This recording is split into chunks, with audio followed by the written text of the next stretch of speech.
बाबा साहब की पुण्यतिथि है, यहाँ महारानी होटल में धूमधाम से मनाया जा रहा है। इस संबंध में क्या कहना है? देखिए, बाबा साहब का की जो परिनिर्वाण दिवस है वो पूरे देश ही नहीं विश्व भर में आज मनाया जा रहा है। लेकिन बाबा साहब के परिनिर्वाण दिवस पे आज हमको संकल्प लेना पड़ेगा कि बाबा साहब के बनाए हुए संविधान को क्या इस देश के जो राजनीतिक दल जो भी बाबा साहब का नाम ले रहे हैं, क्या उसको बचाएंगे, क्या उसको समाप्त करवा देंगे। आज इस बात का संकल्प लेना ही बाबा साहब को असली श्रद्धांजलि होगी कि हम बाबा साहब के बनाए हुए संविधान पे, जिसके बार बार उसमें संशोधन करके उसकी तमाम धाराओं को बदल करके और एक तरह से संविधान को पूरी तरीके से खत्म करने की कोशिश की जा रही है।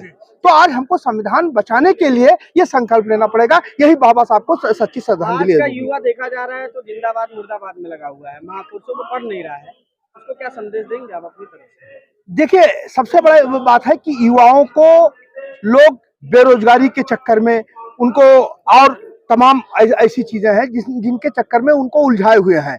धर्म का नशा, एक धर्म का नशा ऐसा नशा होता है कि जब लोग पी लेते हैं तो शराब के भी नशे से बुरा होता है, क्योंकि शराब का नशा होता है जो 24 घंटे में 48 घंटे में उतर जाता है। लेकिन धर्म का नशा जो है वो चाहे वो किसी भी समाज के लोग हों, आज जो ये नशा जो भारतीय जनता पार्टी और तमाम ऐसे दल जो अपना स्वार्थ सिद्ध करना चाहते हैं, जो नशा युवाओं को पिला रहे हैं, वो सबसे बड़ी घातक है। और युवाओं को ये समझना चाहिए कि हमको इस नशे से बजाय हम अपने दिमाग से सोच करके कि हमारे बारे में, युवाओं के उत्थान के बारे में कौन क्या कर सकता है। और जब तक हमारे संविधान की जो व्यवस्थाएं हैं उस व्यवस्थाओं को पूरी तरह से लागू नहीं किया जाएगा, तब तक युवाओं का कल्याण होने वाला नहीं है। सर, बाबा साहब का बड़ा फॉलोअर जो अपने आप को बहुजन कहता है जी, अपने महापुरुषों की रोटियां ही खा रहा है, एक कदम भी आगे नहीं चला है जी। क्या कहना चाहेंगे?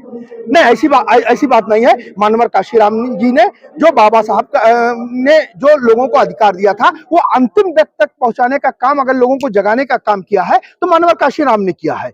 मानवर काशीराम के ही बनाए हुए, चाहे वो DS4 बनाई गई हो, चाहे वो बसपा बनाई गई हो और चाहे वो वामसेप बनाई गई हो, मानवर ने ही आज जो अंतिम व्यक्ति तक है, आज जो बहुजन समाज के अंतिम व्यक्ति तक जो सारी चीजें पहुंची हैं वो मानवर काशीराम के द्वारा ही पहुंच गई। हालांकि इससे पहले छेदीलाल साथी जी, डॉक्टर अम्बेडकर जी, मेरे स्वर्गीय पिता मलिक कमाल यूसुफ साहब ने, आपको याद होगा पेरियार साहब के नाम पे आज बहुत सारे लोग वो करते हैं। पेरियार जी को मद्रास से लेकर के लखनऊ के बारादरी में कार्यक्रम हुआ था, जहां पे छेदीलाल साथी, डॉक्टर फरीदी और तमाम लोग साथ बैठ करके ये संकल्प लिया था कि जो ये समाज के लोग हैं, हम सारे लोग, चाहे वो मुस्लिम हो, चाहे वो बैकवर्ड के लोग हो, चाहे वो दलित और तथा सर्व समाज के वो लोग जो सब समाज की बात करते हैं, वो सारे लोग इकट्ठा होकर के, और ये संकल्प लिया था, बहुत पुराना था। लेकिन बीच में इत्तेफाक रहा, छेदीलाल साथी जी नहीं रहे, फिर उसके बाद क्या नाम है, पेरियार साहब, क्योंकि पहले से ही वो चलने फिरने में मजबूर हुआ करते थे, व्हील चेयर से चलते थे, लखनऊ में आए, तो ये सारी चीजें थी। लेकिन उसको मानवर काशीराम जी ने मूर्त रूप से जमीन पे उतार दिया। सर, पता चला है कि यहाँ पारैया से कैंडिडेट होंगे पंचायत अध्यक्ष? नहीं सर, नहीं सर, मैं ऐसा कुछ नहीं। मेरे पिता 5 बार MLA रहे डुमरियागंज से, और मैं अभी कोई कैंडिडेट नहीं हूँ। पंचायत का चुनाव लड़ने का मेरा कोई मतलब ही नहीं है। जी, मैं पंचायत का चुनाव लड़ाऊंगा। मेरा नाम इरफान मलिक है। मेरे पिता 5 बार विधायक रहे, 6 बार उत्तर प्रदेश सरकार में मंत्री रहे। डुमरियागंज से बड़ा पहले जब पूरा बस्ती मंडल एक था, तब माननीय सुखपाल पांडे जी, माता प्रसाद पांडे जी, कमाल यूसुफ, दिवाकर विक्रम सिंह, ये सब लोग एक साथ यहाँ से हुआ करते थे। मलिक साहब, आप चूंकि नाम आपने बता दिया तो एक सवाल मेरे मन में बनता है जी। इस देश का बहुजन एक स्वर में कहता है कि जब तक दलित और मुस्लिम या बैकवर्ड एक साथ नहीं होंगे तब तक ये सत्ता में नहीं आएंगे। इसके लिए आपका क्या कहना, कैसे जोड़ेंगे? बिल्कुल, ये पहले भी जुड़ चुके हैं और फिर जुड़ेंगे। इस बार आप बता दीजिए, पूरा मुस्लिम समाज अखिलेश जी को मुख्यमंत्री बनाने के लिए 98% 99% वोट समाजवादी पार्टी को कर दिया, लेकिन सत्ता में नहीं ला पाए अखिलेश जी, क्योंकि अखिलेश जी का जो समाज है, जो यादव समाज है, वही अखिलेश जी से दूरी बना लिया। और पूरा यादव लैंड जितना है, आप कानपुर से लेकर ले लीजिए, आगरा, एटा, मैनपुरी, ये इधर पूरा सफाया हो गया। तो आज फिर सारे लोग, चाहे वो फॉरवर्ड क्लास के लोग हों, चाहे वो कहना मुस्लिम समाज के लोग हों, चाहे और लोग हों, आज सबको ये मजबूर होना पड़ रहा है इस बात को सोचने के लिए।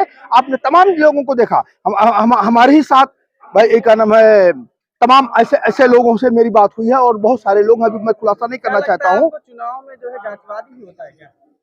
नहीं, जातवाद व्यवस्था की नहीं होता, लेकिन जाहिर सी बात है कहीं ना कहीं वो होता है। एक बड़ा सवाल है मेरा, बता दें। लोग बीएसपी के लोग ही जो उसमें पुराने हैं वो ये कह रहे हैं कि बहुजन समाज पार्टी अपने महापुरुषों की विचारधारा जैसे बाबा साहब और मान्यवर कांशीराम साहब की विचारधारा से खिसक रही है, क्या कहना चाहते हैं? देखिए, खिसक रही है, जो नौजवान है उनको, जैसे मानवर के जमाने में जो बातें हुई थी, जो लोगों को समझाया गया था, अब वो पीढ़ी जो है पीढ़ी, फिर हमको जरूरत है कि जमीन तक आ करके उनको फिर से कैडर कैंप लगा करके उनकी बातों को बताना, बहुजन के उत्थान की बात करना, सब समाज को लेकर के साथ में चलना, तो वो जरूरत है और वो हम लोग कर रहे हैं।